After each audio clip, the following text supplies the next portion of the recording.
Le parc naturel régional du Luberon souhaite atteindre l'autonomie énergétique d'ici 2040 dans le respect de ses patrimoines.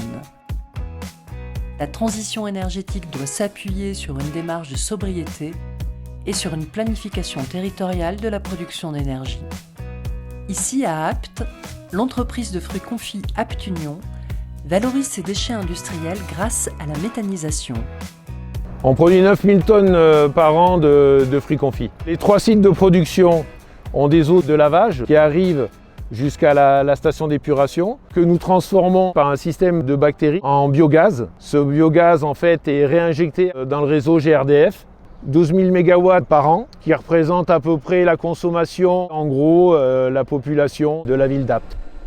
La méthanisation, ça demande beaucoup moins d'énergie et ça produit aussi beaucoup moins de boue. Le fait d'être passé sur le méthaniseur nous a fait économiser 70% de nos coûts en matière d'électricité et d'évacuation des boues aérobies.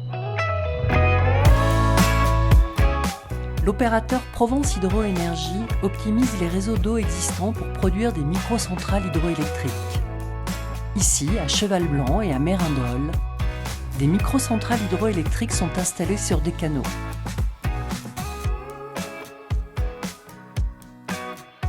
Le territoire du parc régional du Luberon est particulièrement adapté à des projets de micro-hydroélectricité, dans la mesure où on est sur un vrai maillage agricole avec des canaux d'irrigation qui parcourent le territoire.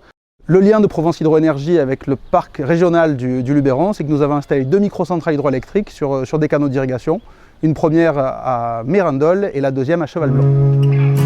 Le choix d'installer une microcentrale hydroélectrique sur un réseau d'eau artificiel, c'est un choix assez simple, c'est valoriser l'existant et produire de l'énergie renouvelable en ayant le moins d'impact possible sur l'environnement. Le conseil que je peux vous donner pour créer un projet, c'est tout d'abord de vous rapprocher d'un bureau d'études pour une étude de faisabilité.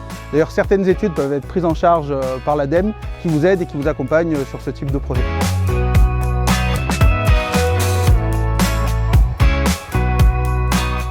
Le potentiel en bois énergie sur le territoire du parc, il est important puisque la forêt couvre plus de 50% de la surface du territoire. Et on a plusieurs types de bois énergie qui peuvent être produits, à la fois du résineux pour des plaquettes forestières et du feuillu pour des bois bûches. Ici, à Murs, un des premiers réseaux de chaleur bois a vu le jour en 2003. Il alimente des logements sociaux, la salle des fêtes de la commune et des locaux professionnels.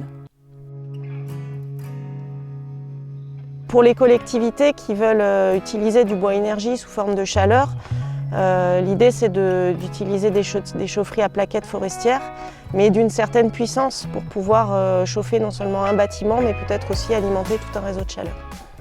Alors, les avantages, le premier, l'odeur.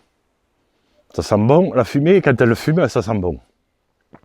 Le deuxième, l'entretien est quand même relativement simple. Très peu de cendres par rapport à une livraison de 32 mètres cubes. J'ai pas 1 mètre cube de cendres, franchement pas du tout. Vous pouvez toucher toute la machine partout à la main, il n'y a pas de gasoil. C'est facile d'entretien, elle se gère très bien, elle vous dit tout. Elle est très informatisée. Pour moi, en entretien, c'est un gros avantage, parce que de la cendre, tout est recyclable, c'est clair. Le bois énergie, quand on l'utilise, évidemment, il ne faut pas que ça dépasse les capacités de production biologique de la forêt et donc qu'elle se fasse dans le cadre de forêts gérées de manière durable et aussi qu'elle puisse permettre de prélever du bois pour d'autres usages, notamment le bois pour la construction. Le parc du Luberon accompagne les projets de transition énergétique et donne des avis consultatifs pour la prise en compte des patrimoines naturels, culturels et paysagers.